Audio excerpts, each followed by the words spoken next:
First of all, thank you, ladies and gentlemen of the press. On myself and my friend Mike Freeman want to share some information with you. I want to begin with a reminder, and that is that we're here today because George Floyd is not here.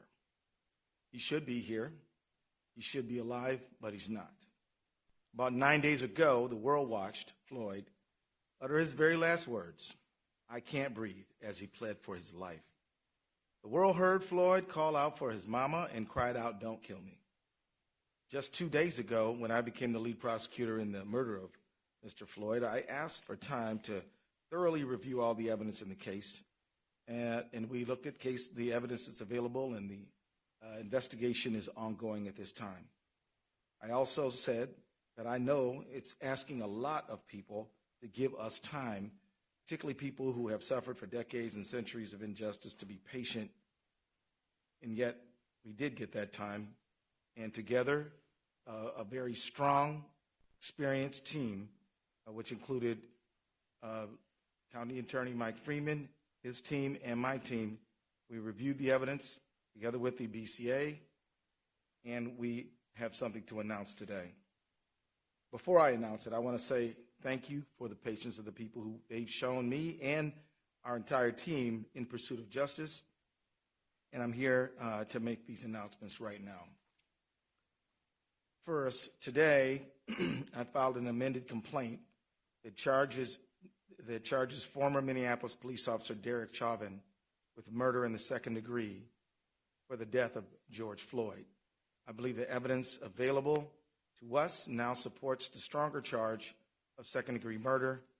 We've consulted with each other, and we agree. Second, today, arrest warrants were issued for former Minneapolis police officers J.A. King, Thomas Lane, and Tou Thao. Finally, I'd like to announce that today, Hennepin County Attorney Michael Freeman and I filed a complaint that charges police officer King, Lane, and Thao with aiding and abetting murder in the second degree, a felony offense. I strongly believe that these developments are in the interest of justice for Mr. Floyd, his family, our community, and our state. I'm the lead prosecutor in this case. I'll be speaking and addressing the public, but this is absolutely a team effort. We are working together on this case with only one goal: justice for George Floyd. I want to thank first Mr. Hennepin County Attorney Mike Freeman, who has been a true partner in this matter at every step of the way. His experience and insight have been invaluable and will continue to be counted on by the team. I also want to thank County Attorney Freeman's professional staff who have cooperated and worked together with my staff and the investigating officers from the very minute this case started. I also want to thank Superintendent Drew Evans of the Bureau of Criminal Apprehension and his professional staff for the care and speed with which they are conducting this investigation. And I want to thank especially U.S. Attorney Erica McDonald and Special Agent in Charge Rainer Drolskagen, who are conducting a parallel federal color of law investigation. I have heard directly from the leadership of the Department of Justice that there is full support for her leadership in pursuit of her investigation. And as she put it so well, one team, one goal, one mission. I agree 100%.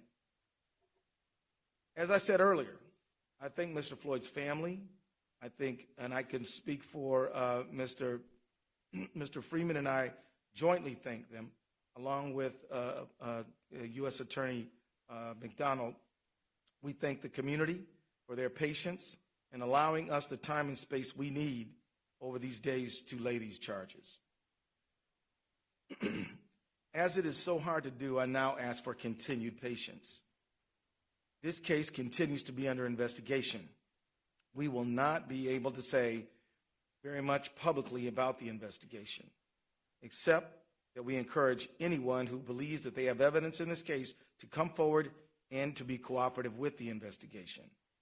As we develop the case for prosecution, which will also not be able, we will not be able to say very much publicly about it, because our job is to seek justice and to obtain a conviction, not to make statements in the press, but to do our talking in court. So I ask for your patience again while we limit our public comments in pursuit of justice. I also ask for your trust that we are pursuing justice by every legal and ethical means available to us. I also want to add a word of caution. The investigation is ongoing. We are following the path of all of the evidence. Wherever it leads, we are investigating as quickly as we can because speed is important. We're also investigating as thoroughly as we can because being complete and thorough is critically important, but it takes time. The reason thoroughness is important is because every single link in the prosecutorial chain must be strong. It needs to be strong because trying this case will not be an easy thing. Winning a conviction will be hard. In fact, County Attorney Freeman is the only prosecutor in the state of Minnesota who has successfully convicted a police officer for murder. And he can tell you that it's hard. I say this not because we doubt our resources or our ability. In fact, we're confident in what we're doing. But history does show that there are clear challenges here, and we are going to be working very hard and relying on each other and our investigative partners and the community to support that endeavor. To the Floyd family, to our beloved community, and to everyone that is watching, I say, George Floyd mattered. He was loved. His family was important. His life had value. And we will seek justice for him and for you, and we will find it. The very fact that we have filed these charges means that we believe in them. But what I do not believe is that one successful prosecution can rectify the hurt and loss that so many people feel. The solution to that pain will be slow and difficult work of constructing justice and fairness in our society. That work is the work of all of us. We don't need to wait for the resolution and investigation of this case to start that work. We need citizens, neighbors, leaders in government and in faith communities, civil and human rights activists to begin rewriting the rules for a just society now. We need new policy and legislation and ways of thinking at the municipal, state, and federal levels. The world of arts and entertainment can use their cultural influence to inspire change that we need. There is a role for all who dream of a justice that we haven't yet experienced.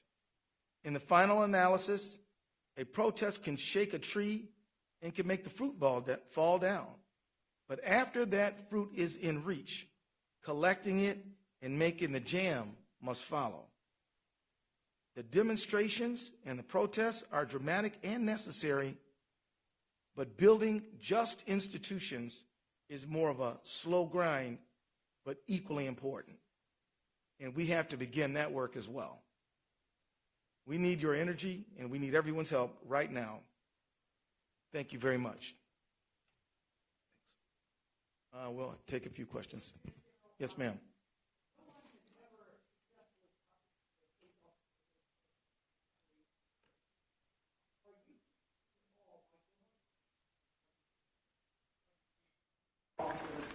Numerous acquittals, which acquittals in other cases, notably Rodney King case, which is just has created massive protests and massive rioting, massive demonstrations, massive unrest. We believe we have a duty to charge the charges that fit the facts in this case when we have done so. And so our concern is to put all the energy we can into putting forth the strongest case that we can without fear or favor of anyone or anything. These charges are based on the facts that we have found, and we're going to pursue them. The Hennepin County attorney, obviously, got the case from him. Was he going to plead this case as a murder-free case? Is that why the state took over That is what sources have said. The Hennepin County Attorney did an excellent job by gathering facts and has worked cooperatively with us at every single step of the way. We consulted with each other on these charges. We believe that these are the right charges. Mike Freeman and I we've signed a complaint for these additional charges, and so that's what we're doing. So the whole nation, indeed the whole world, has been awaiting some type of announcement from your office. Can you describe the process involved in your deliberation and what impact you think today's decision might have, not just in Minneapolis, but for those across the country watching you right now? unfortunately, I can't delve into our deliberative process, but what I will tell you generally is we gathered all the facts that we could. We reviewed the criminal statutes. We looked at case law. We consulted with each other, and we arrived at these charges. We believe that they're justified by the facts and the law. What does this impact have on them, this decision? The pursuit of justice is always good and right. And I want to signal to them that we hope that they continue to raise the cause of justice, but do it in a peaceful manner. It is their right to express themselves. And with that, I will say that they should continue in their own communities to get together to build just police community relationships. We need the faith community to be involved. We need arts and entertainment to help inspire us toward justice. We need everybody. There's a lot more to do than just this case, and we ask people to do that. Chris, how long do you think it's going to take to actually get this case together? I mean, there's a lot invested here. Are we talking weeks? Are we talking months? I want to thank you for asking that question, because part of my comments were to help set expectations in a realistic light. In order to be thorough, this is going to take months. And I don't know how many, but it is better to make sure that we have a solid case, fully investigated, researched before we go to trial, than to rush it. And so it will take a while, and I can't set a deadline on that. Way in the back. Attorney General, Chris Rexman, Carolina. The Floyd family had asked for a first-degree murder charge as well as their attorney. You decided to charge second-degree unintentional murder while committing a felony. Can you explain what that charge means, unintentional murder versus second-degree intentional murder, please? Well, according to Minnesota law, you have to have premeditation and deliberation to charge first-degree murder. Second-degree murder, you have to intend for death to be the result. For second-degree felony murder, you have to intend the felony and then death be the result without necessarily having it be the intent. So that's the state of the law. The felony would be we would contend that George Floyd was assaulted, and so that would be the underlying felony. Do you accept any plea deals in this, or do you expect all four to go to trial? And secondly, when will the body camera footage be released? I really don't have any idea of what plea negotiations or anything like that. That's simply way too early to begin that conversation. At this point, we are preparing to try this case. If something else happens along the way, we'll see. But at this point, we don't have any plans in that direction. Body camera footage? That is something that I don't have anything to report right now. At this time, we're focused on investigating the case. And so I think at this time, I will consult with the BCA and other partners on the case, and we'll come to a conclusion about that. Again, we believe in transparency, but we also believe in a thorough investigation, most importantly. General, have the three officers been taken into custody? I'll allow Mr. Drew Evans to address that issue. Yeah.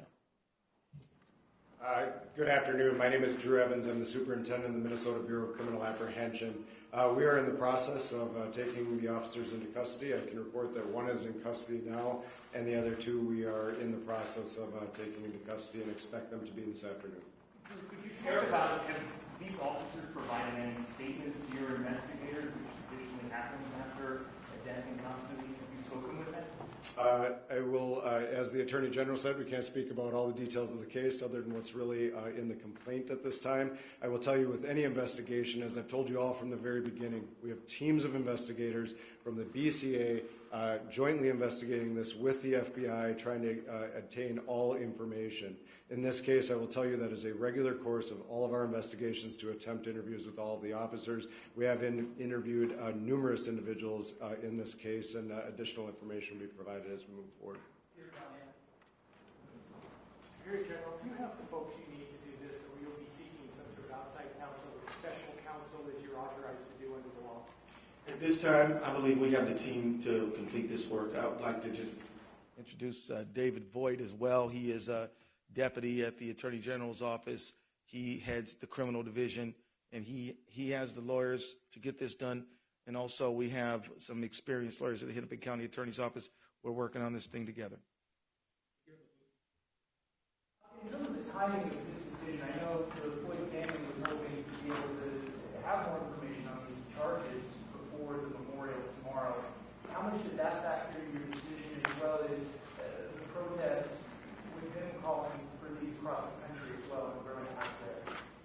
You know, I can say that I did not allow public pressure to impact our decision-making process. I was prepared to withstand whatever calls came.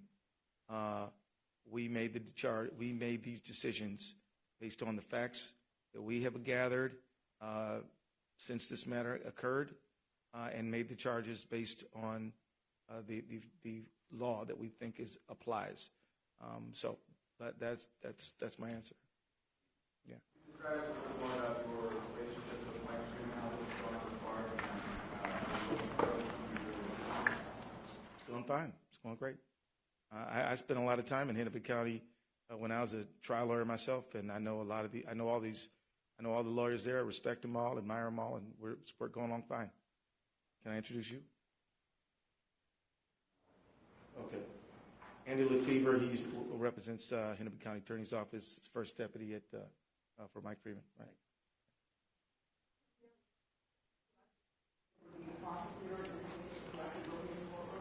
No, that I'm going to let the people who prosecute cases every single day to prosecute this case. Now, it is true that I've tried a lot of cases, and I've tried homicide cases, but on the other side of the courtroom. The people who know how to prosecute, I'm going to let them do that work.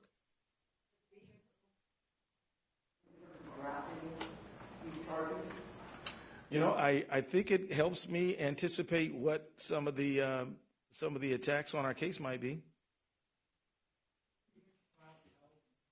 Trial here. I see no reason why we can't get a fair trial here. With the charges that were just filed, my math is correct. Do the three officers now face the potential same maximum sentence as Officer Chauvin? Yes. Well, but yes, sir.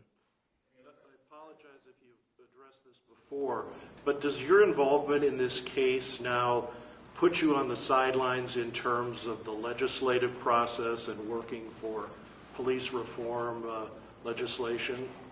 No. I'll continue to do all the duties that I have, which involve legislative, which involve a lot. We've been very active in the civil space. We've been active in representing state agencies and government. I'll continue to supervise that as I always do. But I feel very confident in it because I have excellent professionals who are going to be focused on this like a laser beam every single day.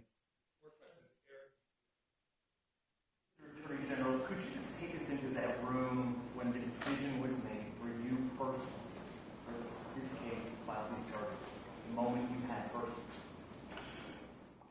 I feel a tremendous sense of weight. I feel this is a very serious moment. I can honestly tell you I take no joy in this, but I do feel a tremendous sense of duty and responsibility. Are they going to be at Oak Park Heights in max security, or are they going to be put somewhere? I don't know the answer to that question. Maybe. I would just answer that in terms of that is left up to the various sheriffs that we work with on this. They make, as Commissioner Schnell noted the other day, security decisions in the best place for everybody in light of everything that's going on right now in the Twin Cities. Again, those are decisions based on the analysis of the sheriff, and they work closely with the Department of Corrections to make sure that they have everybody in their custody where they should be based on safety assessments. Thank you all very much.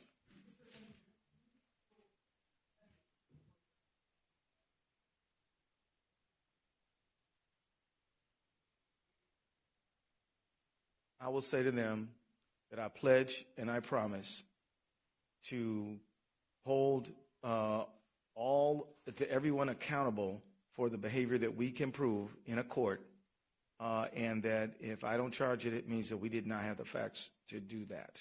So I'll simply say that as the people who are legal professionals, professional prosecutors, we are taking our duty seriously, and we are working with the people who gather the facts, and we have done the work that we believe is possible, ethical, and right.